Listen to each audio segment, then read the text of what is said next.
October 24th, 1942. The Matanikau River, Guadalcanal, Solomon Islands. In the pre-dawn darkness, Private First Class Mitchell Page of the 2nd Battalion, 7th Marines, crouches behind his M1919 Browning machine gun.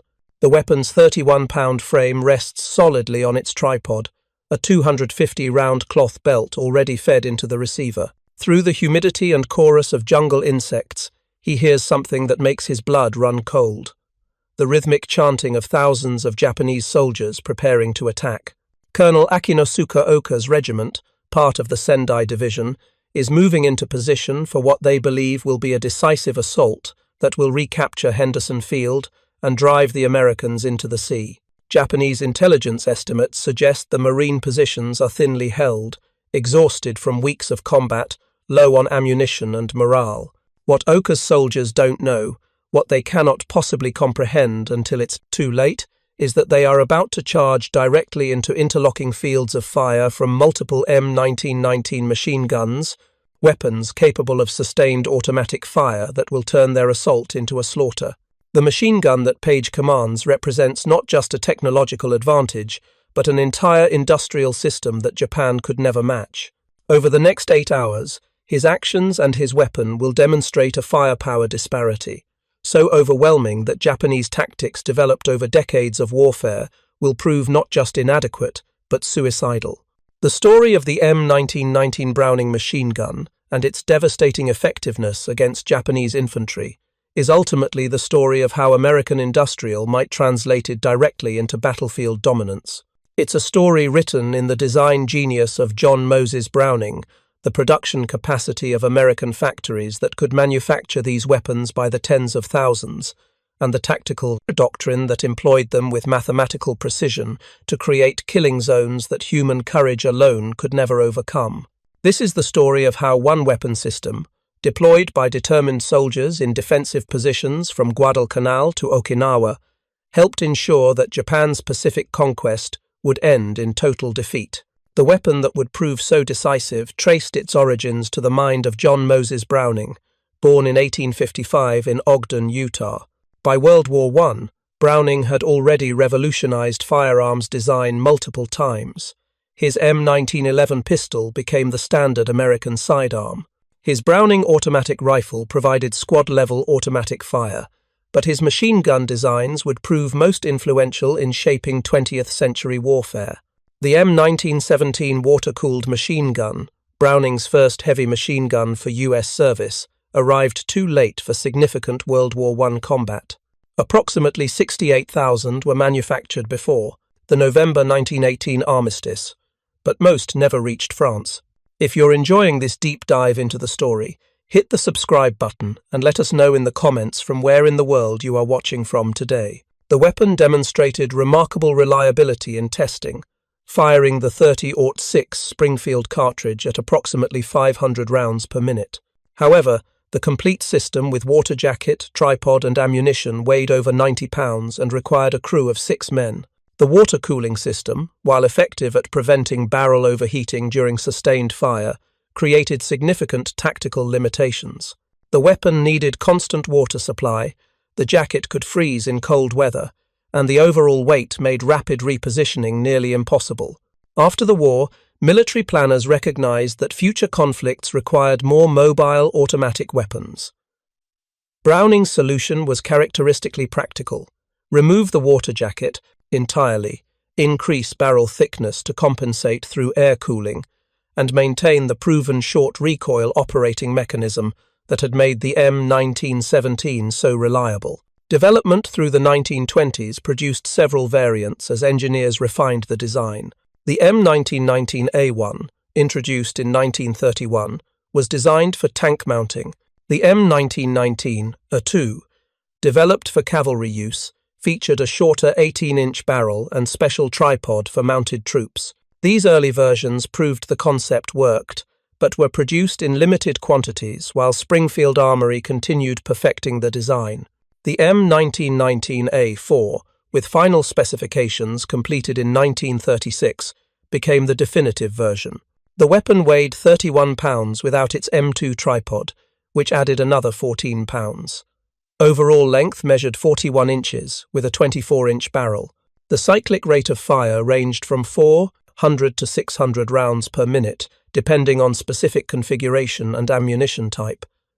This rate could be sustained far longer than any soldier could endure working a bolt-action rifle.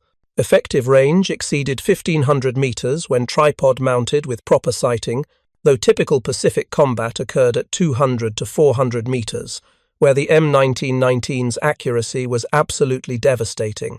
The weapon used a belt feed system accepting either cloth or metal link belts. Standard belts contained 250 rounds, though multiple belts could be linked together for continuous fire limited only by barrel heating and ammunition supply. The air-cooled barrel required changing after sustained fire, typically after firing 500 to 800 rounds continuously, but the barrel change procedure required only 30 seconds with a trained crew. One gunner would continue firing while his assistant prepared the replacement barrel. When the hot barrel was removed, it would be dropped into a water can to cool, while the fresh barrel was immediately installed and firing resumed. The weapon fired from a closed bolt using short recoil operation, the same mechanism proven reliable in the M1917. When a round was fired, the barrel and bolt remained locked together and recoiled backward about half an inch. Then the bolt unlocked and continued rearward, extracting and ejecting the spent cartridge case. A powerful spring drove the bolt forward, stripping a fresh round from the belt, chambering it, and locking the bolt to the barrel again. This entire cycle occurred in a fraction of a second, allowing sustained automatic fire as long as the trigger was held and ammunition fed into the weapon. Most importantly for wartime production, the design used standardized parts with tolerances, allowing mass production without hand-fitting. Any M1919, a 4 produced in any factory would accept parts from any other. M1919, a 4. This interchangeability proved crucial when American industry mobilized for war and multiple contractors began producing the weapons simultaneously. A damaged gun could be repaired using parts from any other gun, regardless of manufacturer. This level of standardization was something the Japanese industry never achieved with their machine guns. Both the M1919 and its heavy counterpart, the 50 caliber M2 Browning, were specifically designed for mass production from the beginning. Every part met precise specifications. Every tolerance allowed rapid manufacturing with standard machine tools available in American factories. This meant American industry could produce these weapons in unprecedented quantities once war began, transforming from peacetime production to an overwhelming flood of automatic weapons. By December 1941, American arsenals contained tens of thousands of M1919 and M2 machine guns. Rock Island Arsenal in Illinois had been producing them steadily since the 1920s, building up stockpiles and refining production techniques. After Pearl Harbor, production transformed from steady to overwhelming as the War Production Board converted civilian industrial capacity to military production. Companies that had never manufactured firearms were contracted to produce machine guns, bringing American manufacturing expertise to weapons production. General Motors' Saginaw Steering Gear Division in Saginaw, Michigan, provides the definitive example of American industrial mobilization. This facility had produced automotive steering components since 1906. Workers knew precision manufacturing and understood tight tolerances, but had never made firearms. Engineers from Rock Island Arsenal arrived with blueprints, specifications, and gauging equipment. Within 6 months, Saginaw was producing M1919 machine guns. By 1943, production reached thousands monthly. By war's end, Saginaw had produced over 370,000 M1919 machine guns, more than Japan produced of all their machine gun types combined throughout the entire war. Buffalo Arms Corporation in Buffalo, New York, followed a similar path. After conversion to war production, Buffalo Arms produced over 100,000 M1919 machine guns. Other contractors contributed thousands more. Total M1919 production during World War II reached approximately 438,971 units across all variants. The M1919, a foreground version, accounted for the majority, but the total also included tank-mounted versions, aircraft-mounted versions, and specialized variants for specific applications. This number excluded water-cooled M1917s remaining in service, which added tens of thousands more automatic weapons. American industry produced enough weapons to equip every infantry division multiple times over, with thousands more for vehicles, ships, and aircraft. No frontline unit would lack machine guns. No position would go undefended. The abundance was so complete that weapons became nearly disposable. Worn barrels were replaced from depot stocks without question. Damaged weapons were immediately swapped for new ones. Lost equipment was resupplied within days or weeks, not months or years. To understand the advantage these numbers created, consider Japanese production of their primary heavy machine gun, the Type 92. Designed by Kijiro Nambu, the weapon entered service in 1932. The Type 92 was essentially a scaled-up Type 3 light machine gun based on the French Hotchkiss M1914 design. The Type 92 fired the 7.7 by 58mm cartridge, roughly equivalent to British .303 in power, significantly less powerful than the American .30-06. Total production from 1932 until production effectively ceased in 1941 reached approximately 45,000 units. This represented not a slight disadvantage, but an overwhelming disparity. American industry produced M1919 machine guns at rates exceeding 10 times Japanese capacity, and this doesn't even account for American production of the 50 caliber M2, of which over 400,000 were manufactured. The Type 92 itself suffered significant limitations beyond its limited numbers. The complete weapon with a tripod weighed 55 kilograms, about 121 pounds, compared to the M1919's 45 pounds with a tripod. This weight required more men for transport, typically 6 to 8 soldiers versus 3 or 4 for an M1919. The Type 92 fired at 450 rounds per minute, comparable to the M1919 on paper. However, the ammunition feed system created critical differences that became apparent in combat. While the M1919 used belts, allowing continuous fire for hundreds of rounds, the Type 92 used 30-round rigid metal strips, requiring manual insertion and removal. Each strip change took several seconds, creating fire gaps that American weapons did not suffer. A Japanese machine gun crew would fire 30 rounds in about 4 seconds, then need 3 to 5 seconds to remove the empty strip, position a new strip, and resume firing. During those precious seconds, they were vulnerable and unable to maintain suppressive fire. The ammunition strips required factory oiling for proper feeding, a quirk of the Hotchkiss-derived design. This oil attracted dirt and jungle debris in tropical conditions. When strips became contaminated with mud, sand, or vegetation, the feeding mechanism would jam. Japanese machine gunners learned to meticulously clean each strip before loading, adding critical seconds. During combat reloads, when every moment counted, American machine gunners simply fed in fresh belts and resumed firing without such complications. The distinctive sound of the Type 92 became easily identifiable to American troops. Marines and soldiers recognized the slow, methodical woodpecker chatter, distinctly different from the M1919's faster sustained fire.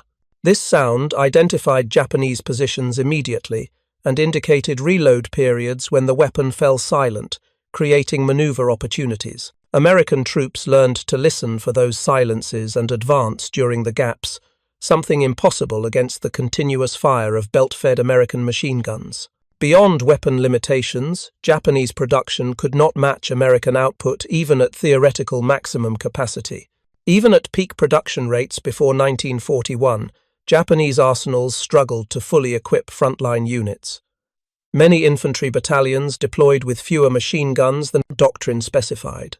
Supply lines across thousands of miles of ocean, constantly attacked by American submarines and aircraft, made replacement nearly impossible. Units that lost weapons in combat might wait months for replacements that never arrived.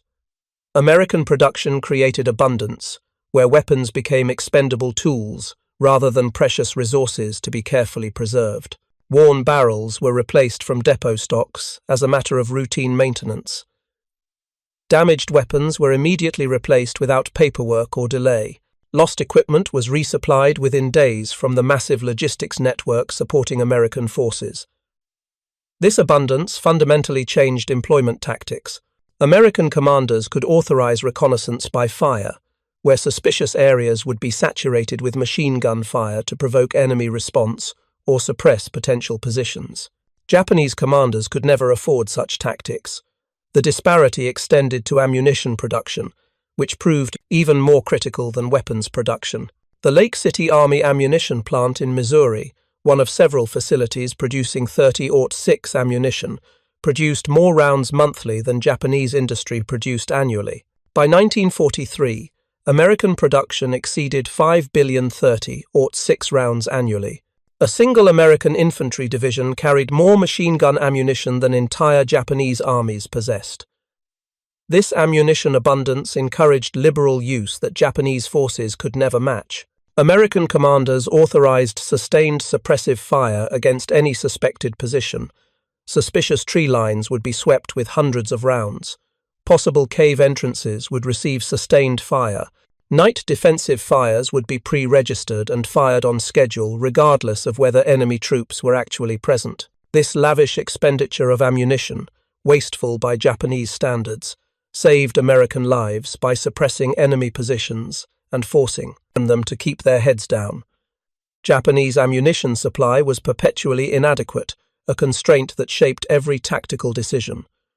Frontline units faced severe shortages that limited their combat effectiveness. Machine gun crews received specific instructions limiting fire to conserve precious ammunition.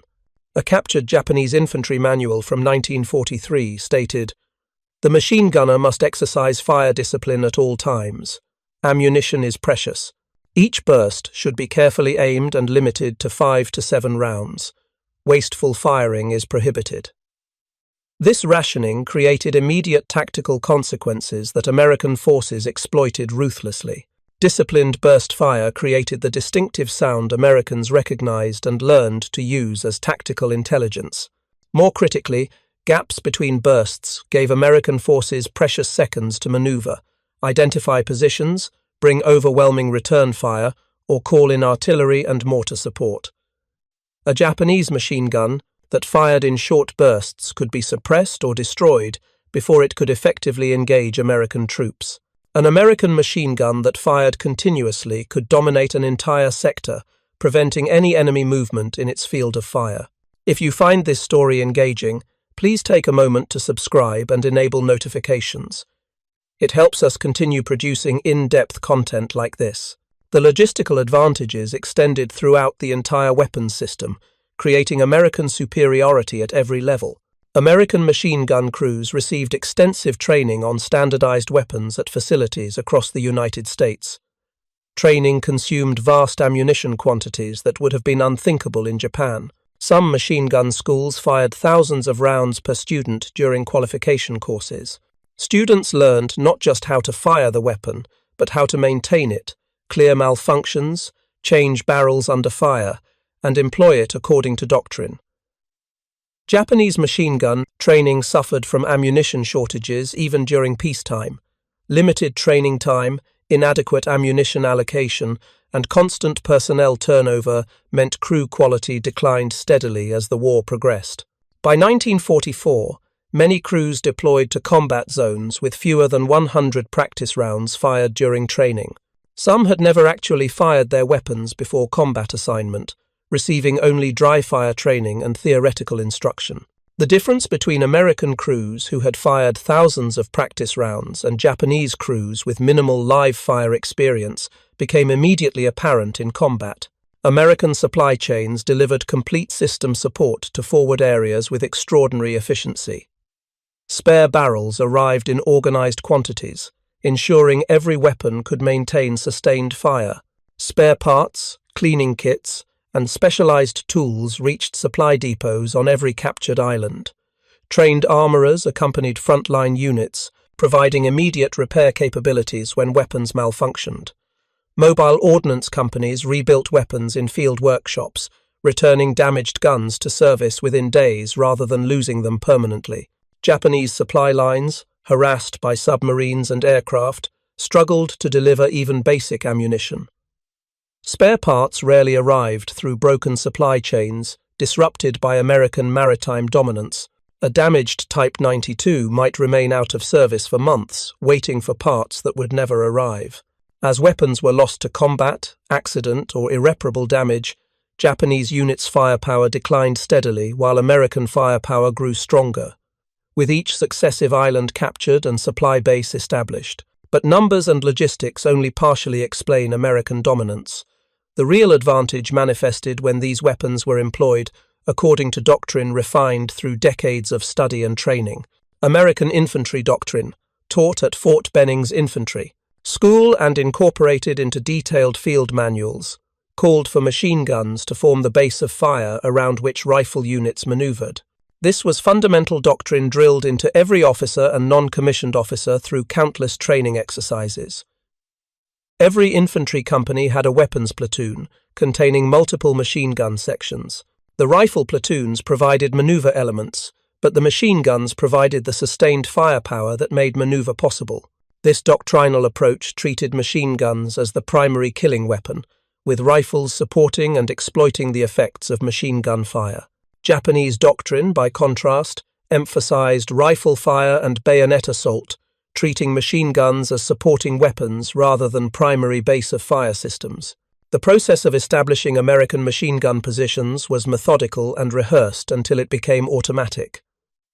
Upon occupying defensive positions, machine gun section leaders conducted careful reconnaissance of their assigned sectors.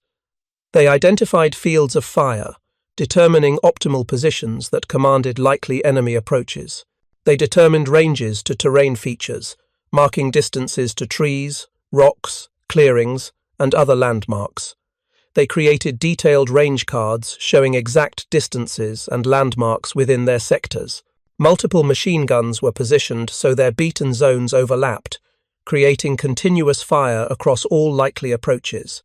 A beaten zone is the area where bullets from a machine gun will fall when fired at a specific range and elevation. By overlapping these zones, American positions created kill zones where no enemy soldier could advance without being engaged by multiple machine guns simultaneously. This interlocking fire meant that even if one gun was knocked out, others would still cover that sector. When Japanese infantry attacked American positions, they encountered these mathematically calculated interlocking fields of fire. The result was systematic destruction that no amount of courage could overcome. Japanese tactical doctrine, developed during fighting in China and refined through Southeast Asian victories, emphasized aggressive close assault, relying on surprise, speed, and hand-to-hand combat prowess. Soldiers trained extensively in bayonet fighting, believing that Japanese superiority in close combat would overcome any firepower disadvantage. This doctrine had proven effective against Chinese forces with limited automatic weapons and inadequate training. It had succeeded against colonial troops in the Philippines, Malaya, and the Dutch East Indies, forces that lacked both weapons and training to resist determined assault. But against American machine gun positions established according to doctrine and manned by trained crews with unlimited ammunition, these tactics became suicidal. Japanese infantry would advance, often at night to avoid American artillery and air power, attempting to close with American positions, before defenders could react effectively. Officers believed that darkness would neutralize American firepower advantage and allow Japanese troops to close for hand-to-hand combat, where their training would prove decisive. But American positions were established with machine guns covering all approaches, regardless of visibility. Trip flares were positioned to illuminate advancing troops. Mortar illumination rounds could turn night into day across entire sectors. Pre-registered defensive fires were aimed at specific points, regardless of whether gunners could actually see targets. Then machine guns would open fire with volume and intensity Japanese forces had never encountered in previous campaigns. The M1919 sustained fire capability meant attacks were broken up hundreds of yards from American lines before Japanese soldiers could close for their preferred bayonet combat. A single M1919 with adequate ammunition could engage targets continuously for minutes, firing 500 or more rounds without pause. Gunners would hold triggers down, traversing back and forth across their sectors, sweeping entire areas with continuous fire. This created not a defensive line in the traditional sense, but a wall of lead that no human formation could penetrate. Those few who somehow survived the initial fire and reached obstacles or wire encountered final protective fires, concentrated fire from multiple weapons aimed at likely breach points. These fires were pre-registered, meaning guns were pre-aimed with range and deflection calculated and recorded. When attacks reached these zones, gunners simply fired along predetermined lines, covering approaches with mathematical certainty. American machine gunners who survived these battles described firing until barrels glowed cherry red in the darkness, until weapons became almost too hot to touch, while Japanese soldiers continued advancing through the fire and dying in waves. The M1919's mechanical reliability meant weapons continued functioning even under these extreme sustained fire conditions that would have destroyed lesser designs. Barrels would be changed during brief lulls when attacks paused. Hot barrels were dropped into water cans with a hiss of steam. Fresh barrels were mounted from spare barrel bags. Fresh belts were loaded. Firing resumed within seconds. The numbers from specific battles demonstrate this firepower advantage with brutal clarity.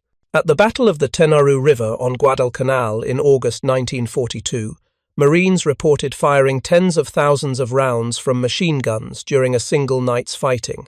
Some weapons fired continuously for hours, with only brief pauses for barrel changes and reloading. Japanese dead piled so high in front of American positions that bodies had to be pushed aside to maintain clear fields of fire. Of approximately 917 Japanese soldiers who attacked, about 800 lay dead by morning. The Marines suffered 34 killed and 75 wounded. At Bloody Ridge on Guadalcanal in September 1942, Marine Gunnery Sergeant John Basilone commanded machine gun sections defending Henderson Field against repeated Japanese attacks. Over 2 nights of intense combat, his positions were attacked by approximately 3,000 Japanese infantry from the Sendai Division attempting to break through and capture the critical airfield. When 2 of his machine guns were knocked out by enemy fire, Basilone personally carried a 90-pound replacement gun through enemy fire to the threatened position. He repaired damaged weapons under fire, personally manned guns when crew members were wounded, and made multiple trips through enemy fire, bringing ammunition forward when supplies ran low. Private Nash Phillips, who fought alongside Basilone, described the scene. Basilone had a machine gun on the go for 3 days and nights without sleep, rest, or food. He was barefoot, and his eyes were red as fire. His face was dirty black from gunfire and lack of sleep. His shirt sleeves were rolled up to his shoulders. He had a .45 tucked into his trousers. Those machine guns saved Henderson Field. Basilone's actions earned him the Medal of Honor, the first enlisted Marine so decorated in World War II. His citation credited him with virtually annihilating a Japanese regiment through his personal leadership and expert employment of his machine guns. At the Battle for Henderson Field in late October 1942, Japanese forces launched their largest Guadalcanal offensive with multiple regiments of the Sendai Division attacking American positions over several nights. American defenders, including the newly arrived Army 164th Infantry Regiment alongside Marine units, established machine gun positions in depth throughout the defensive perimeter. When the massive attacks began, machine gun fire was so intense that entire assault waves disintegrated before reaching American lines. The Japanese 29th Infantry Regiment lost over 2/3 of its strength in a single night against positions defended primarily by interlocking machine gun fire. The regimental commander committed suicide the following morning. His recovered diary noted that he could not understand how Americans maintained such devastating fire without pause or apparent end. These patterns repeated across every Pacific campaign as American forces island-hopped toward Japan. On Tarawa in November 1943, despite heavily fortified Japanese defenses and restricted terrain that seemed to favor defenders, American machine guns suppressed enemy positions, while assault teams closed with bunkers using flamethrowers and demolitions. On Saipan in June through July 1944, the final Japanese Banzai charge, over 3,000 troops in a desperate mass assault, was broken by concentrated machine gun fire before reaching American lines. Bodies piled up in front of positions manned by the 27th Infantry Division. On Peleliu in September through November 1944, the 1st Marine Division faced the most elaborate cave defense system yet encountered. General Kunio Nakagawa had constructed interlocking defensive positions throughout the coral ridges. Yet American machine gun superiority remained decisive. Every platoon had machine gun sections providing a base of fire. Company and battalion weapons platoons provided additional support. M1919s and M2s engaged cave positions with sustained fire, while assault teams maneuvered forward with flamethrowers, satchel charges, and demolitions. On Iwo Jima in February through March 1945, Marines faced perhaps the most sophisticated Japanese defensive system of the entire war. General Tadamichi Kuribayashi, Japan's most capable defensive tactician, had forbidden wasteful Banzai charges and constructed defense in depth, utilizing every cave, every ridge, every possible position across the volcanic island. Yet American machine gun superiority remained decisive throughout the 36-day battle. Every platoon had its machine gun sections establishing suppressive fire positions. Company and battalion weapons platoons provided overlapping fires.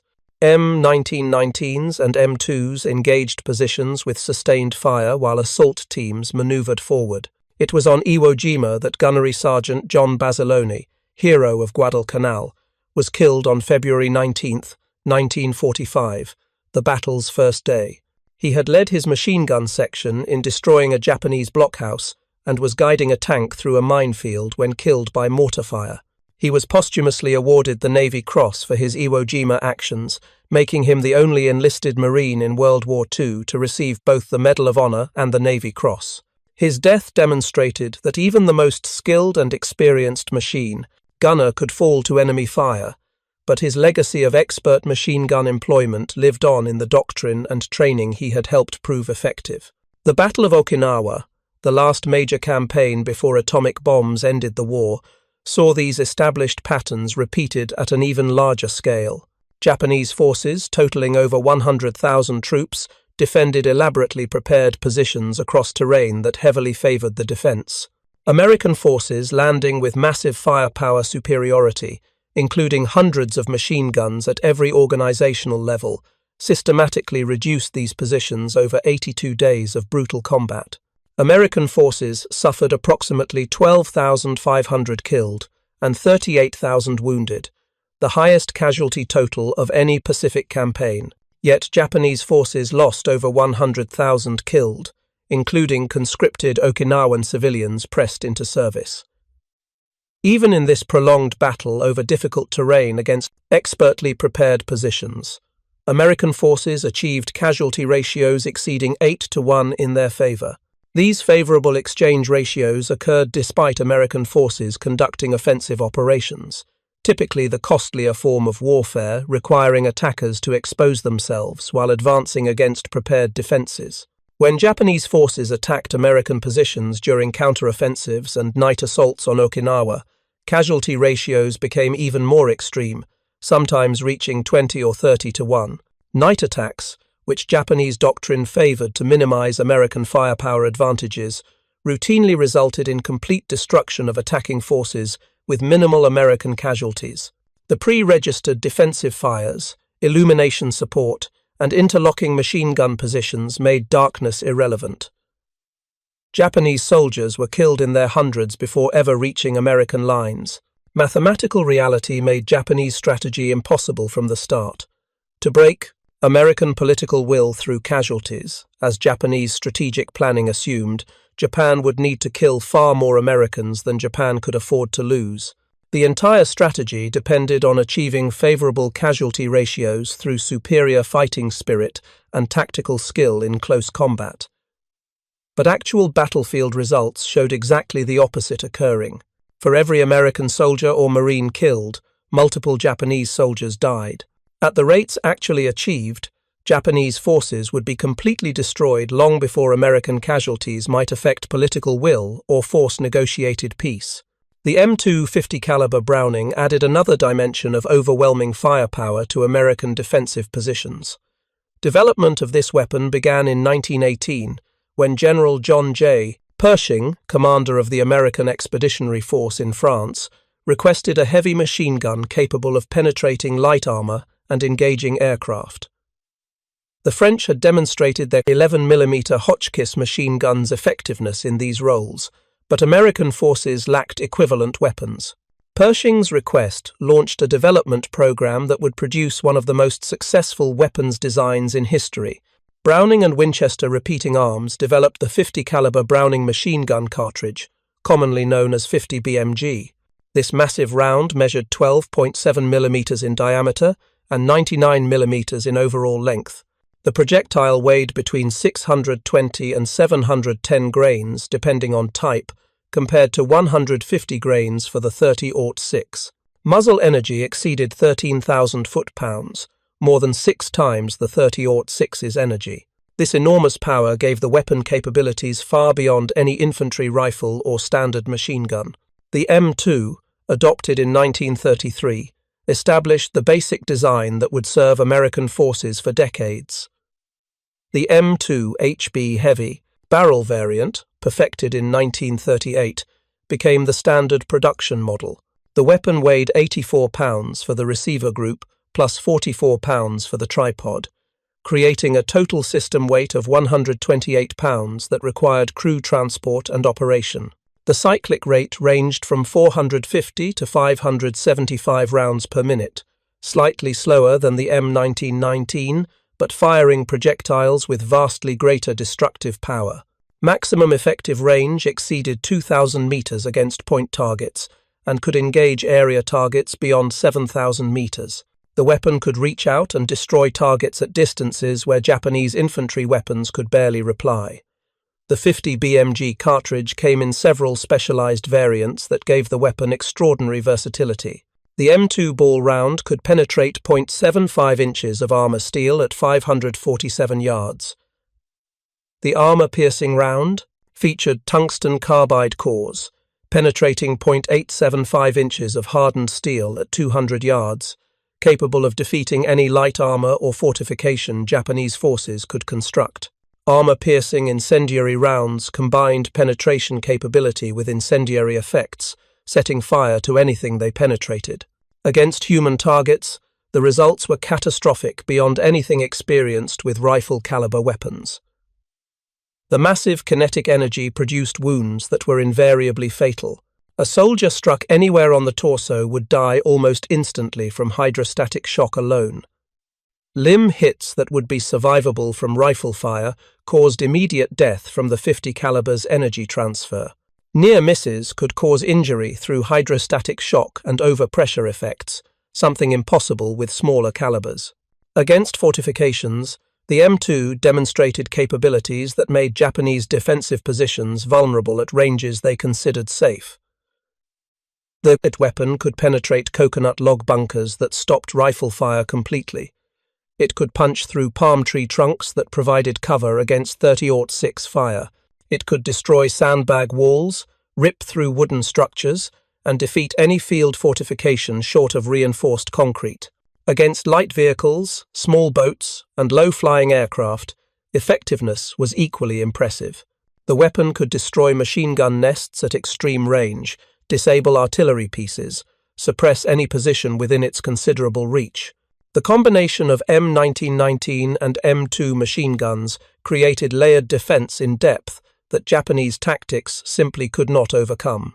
Outer defensive perimeters were covered by M2s engaging at long range, far beyond effective rifle range, and beyond the maximum effective range of Japanese light and heavy machine guns.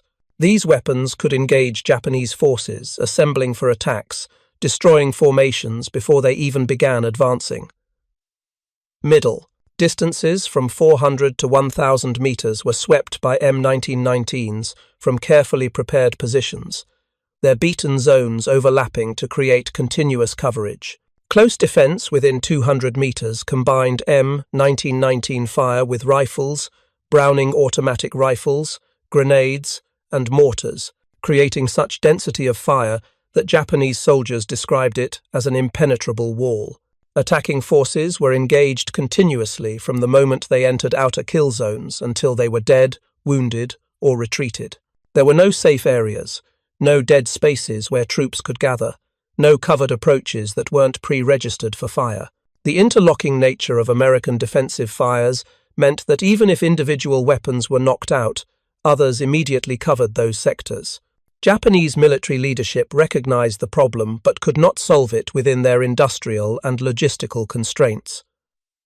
Officers who survived early battles filed detailed reports describing American machine gun fire as superior in volume, accuracy, sustained capability, and coordination. Some reports recommended avoiding frontal attacks against prepared American positions, suggesting that only night infiltration attacks or carefully prepared operations with extensive artillery support had any chance of success. But even when commanders understood the tactical problems and attempted solutions, they lacked the industrial capacity to match American firepower. Producing more machine guns would have required diverting scarce resources from aircraft production, naval construction, and artillery manufacturing, all already inadequate to meet strategic requirements. Japan's industrial base simply could not produce everything needed simultaneously. Choices had to be made, and machine gun production suffered because Japanese doctrine continued emphasizing offensive operations where machine guns were less critical than in defensive warfare. Most critically, increased machine gun production required corresponding increases in ammunition production. Japanese industrial capacity was already severely strained, producing ammunition for existing weapons. Chronic ammunition shortages plaguing Japanese forces throughout the Pacific were not planning failures or logistics problems that could be solved through better management. They were inevitable results of industrial capacity that simply lacked the ability to produce ammunition in the quantities modern warfare demanded. Japan's entire industrial economy produced less ammunition annually than single American ammunition plants. Increasing machine gun numbers without solving ammunition production would have been pointless, creating weapons without bullets to fire. The versatility of American machine gun systems provided additional advantages beyond their use in infantry positions. The M1919 was mounted on tanks, half-tracks, jeeps, landing craft, and aircraft, creating omnipresent automatic weapons fire across the battlefield. Every American tank bristled with machine guns. The M4 Sherman typically mounted 3, an M1919, a 4 coaxially mounted with the 75mm main gun, allowing the gunner to engage infantry targets, a bow-mounted M1919A, 4 for the assistant driver to provide forward defensive fire, and an M2HB 50 caliber on the commander's cupola for anti-aircraft defense and suppressing enemy positions. Japanese tanks typically mounted 1 or 2 lighter machine guns, often rifle-caliber weapons with limited effectiveness. The comparison in tank-mounted firepower favored Americans as dramatically as infantry weapons favored them. An American tank could suppress entire infantry squads with its machine guns alone, before even considering its main gun. Japanese tanks, inadequately armed and armored by 1942 standards, posed little threat to American armor and could be destroyed by American tanks at ranges where Japanese tanks couldn't effectively reply. American half-tracks proved particularly effective as mobile machine gun platforms. The M3 half-track typically mounted an M2 HB 50 caliber machine gun plus provisions for additional M1919 mounts, creating a mobile weapons platform that could deliver concentrated automatic fire while moving across rough terrain. The M16 multiple gun motor carriage mounted 4 M2 HB 50 caliber machine guns on a half-track chassis in a power-operated turret. Nominally designed as an anti-aircraft weapon, it proved devastatingly effective against ground targets.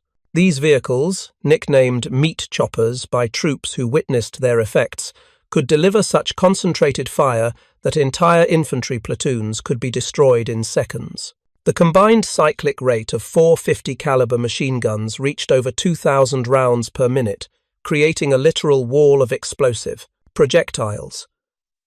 Japanese infantry encountering these vehicles described the experience as facing certain death, with no cover adequate to protect against the concentrated fire. Landing craft mounted machine guns for suppressing beach defences during the critical final approach to invasion beaches. The LCVP Higgins boat, the standard landing craft that carried 36 combat-equipped troops, typically mounted two 30-caliber machine guns, one on each side of the coxswain's position. The LCM landing craft for vehicles and heavy equipment mounted 50-caliber guns, LSTs, the massive landing ships that could beach themselves to discharge vehicles directly onto invasion beaches, mounted multiple machine guns for defense and fire support, even during the most vulnerable phase of amphibious assault. While crossing the beach under fire, American forces could deliver suppressive automatic fire. PT boats patrolling Pacific waters carried multiple machine guns for engaging Japanese barges, small craft, and shore targets. These fast patrol boats typically mounted four 50-caliber machine guns in twin mounts, plus additional weapons in improvised positions.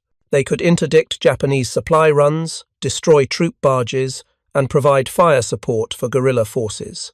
Supply trucks and support vehicles often carried improvised mounts for convoy defense, with machine guns positioned to engage ambushes. This ubiquitous presence meant Japanese forces encountered devastating American firepower everywhere, in every situation, at every phase of combat. There was no safe rear area beyond reach of American machine guns. No secure line of communication existed where Japanese troops could move without risk. No place offered sanctuary from automatic weapons fire. A routine patrol might encounter jeep-mounted machine guns. Companies attempting to infiltrate through American lines might run into half-tracks on security patrol. Nighttime supply runs to forward positions might be intercepted by PT boats with multiple machine guns. The psychological effect of this omnipresent firepower cannot be overstated. The strategic implications of American machine gun superiority extended far beyond tactical advantages in individual battles. Japanese Pacific war planning, developed before Pearl Harbor and refined through early victories, assumed that Japanese forces could engage American troops in close combat, where superior Japanese fighting spirit, intensive training in hand-to-hand combat, and willingness to die would create favorable casualty ratios. The entire strategy depended on this assumption. If Japanese forces could inflict heavy casualties in grinding infantry combat, American political will would break, forcing a negotiated peace that would leave Japan controlling at least some of its conquests. This strategic concept required engaging American forces at close range, where rifles and bayonets, not artillery and air power, would be decisive. Japanese planners assumed that American soldiers, portrayed in propaganda as soft, undisciplined, and cowardly, would break when faced with determined assault by Japanese infantry trained and indoctrinated to accept death.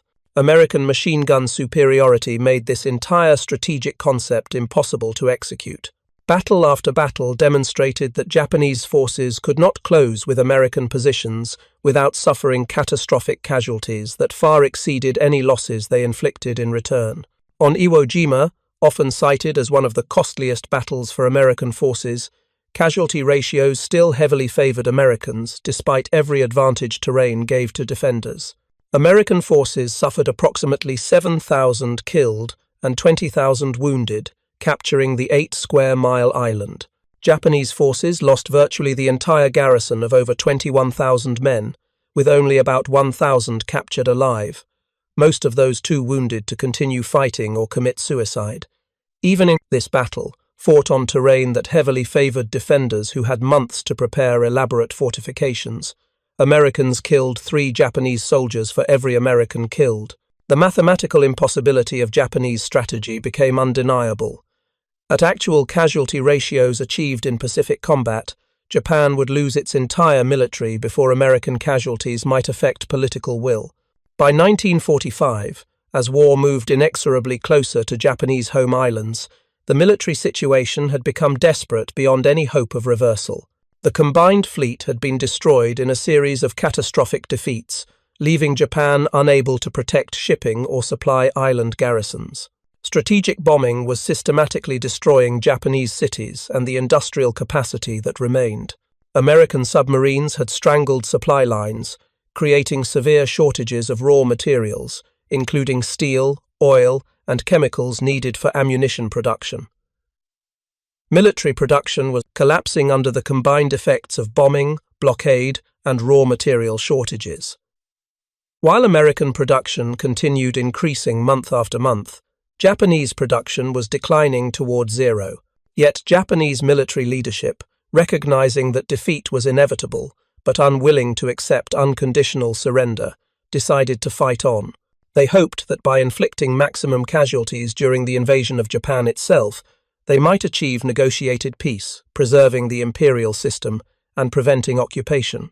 This strategy, called Ketsu-go, or decisive battle, called for using all remaining military forces, plus civilian militia, to defend the home islands.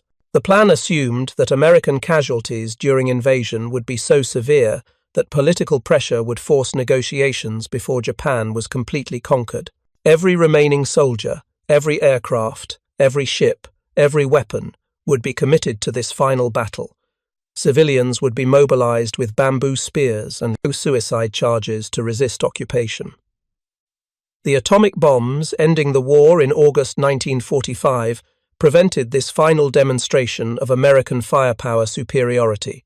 Had Operation Downfall, the planned invasion of Japan, been executed as scheduled beginning in November 1945, American forces would have brought tens of thousands of machine guns supported by logistics capable of sustaining operations indefinitely. They would have faced Japanese forces whose ammunition production had collapsed, whose remaining weapons were being preserved for final battle, whose training had become almost non-existent due to fuel shortages preventing live-fire exercises. The M1919 and M2 Browning would have continued doing exactly what they had done on every Pacific island from Guadalcanal to Okinawa, creating overwhelming firepower that no amount of courage or determination could overcome. Japanese civilians armed with bamboo spears, taught to make suicide attacks against American soldiers, would have been slaughtered by machine gun fire just as effectively as trained infantry had been. The casualty ratio would have remained overwhelmingly favorable to Americans, though absolute numbers of dead on both sides would have been horrific. The story of Browning machine guns in the Pacific War is ultimately about the decisive importance of industrial capacity in modern warfare. Japanese soldiers were brave, often extraordinarily so, willing to die for the emperor and country. They were skilled in the tactics they had been taught, trained extensively in small unit operations and close combat.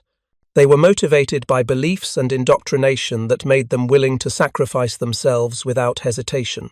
But courage and skill and motivation could not overcome the brutal reality that American forces possessed weapons that could kill them at ranges where they could not fight back, in quantities that meant suppressive fire never ceased, supported by logistics ensuring ammunition never ran out. The Japanese soldier, charging across open ground toward American positions in countless battles from 1942 to 1945, represented everything Japanese military culture valued. Courage, determination, obedience, loyalty, willingness to sacrifice life itself for victory. He charged into machine gun fire from weapons his nation could neither match in performance nor produce in anywhere near equal numbers. His courage was magnificent and worthy of respect. His fate was inevitable and predetermined by industrial disparities he could not comprehend and could not overcome through any amount of bravery. In the final accounting, the M1919 and M2 Browning machine guns were tools, products of innovative engineering by John Moses Browning and massive industrial production by American factories. What made them devastating was not the weapons alone, though their design was excellent, but the entire system, producing them in overwhelming numbers, supplying unlimited ammunition through logistics networks spanning the Pacific, maintaining them with spare parts and trained armorers at every level, and employing them according to doctrine developed through extensive training and refined through combat experience. The Japanese never stood a chance of winning the Pacific War, not because Japanese soldiers were inferior as fighting men. By all accounts, they were skilled, determined, and brave, but because the entire system supporting American soldiers was so comprehensively superior that individual courage and skill became almost irrelevant to outcomes. An American machine gun crew with adequate ammunition and logistic support could engage and systematically destroy Japanese forces many times their number.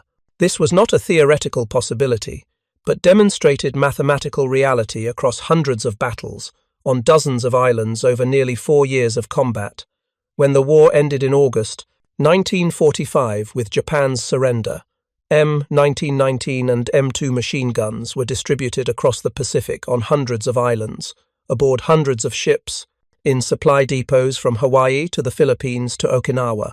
Many would remain in American service for decades, seeing extensive combat in Korea, where they again proved devastating against human wave attacks, and later in Vietnam. The M250 caliber remains in United States military service today, more than 80 years after its adoption, ultimate testament to John Browning's design excellence. The Japanese Type 92 machine gun faded into obscurity after the war. Some captured examples were used by Chinese communist forces during the Chinese Civil War and later in Korea. Some ended up in museums or private collections as historical artifacts. But the weapon was universally recognized as obsolete, a product of limited industrial capacity and pre-war design philosophy, proven catastrophically inadequate in modern combat against industrialized opponents. The story that began on moonlit sandbars and in dark jungles across the Pacific, with Japanese soldiers charging into machine gun fire they could not comprehend until too late, it was repeated thousands of times in countless engagements. On hundreds of islands, in valleys and ridges and beaches, Japanese forces would advance with courage and determination, and American machine guns would fire with volume and accuracy that made courage irrelevant. The outcome was always the same, because the fundamental advantages American forces possessed never changed and could not be overcome through tactical adjustments or increased willingness to sacrifice. Superior weapons designed for mass production and manufactured in overwhelming quantities. Unlimited ammunition produced by industrial plants whose output exceeded entire enemy national production. Excellent logistics delivering supplies across thousands of miles of ocean with remarkable reliability. Comprehensive training that produced crews who had fired more practice rounds than Japanese crews would fire in entire combat deployments. These advantages, multiplied across every engagement, created results that were mathematically inevitable. Thank you for watching. For more detailed historical breakdowns, check out the other videos on your screen now, and don't forget to subscribe.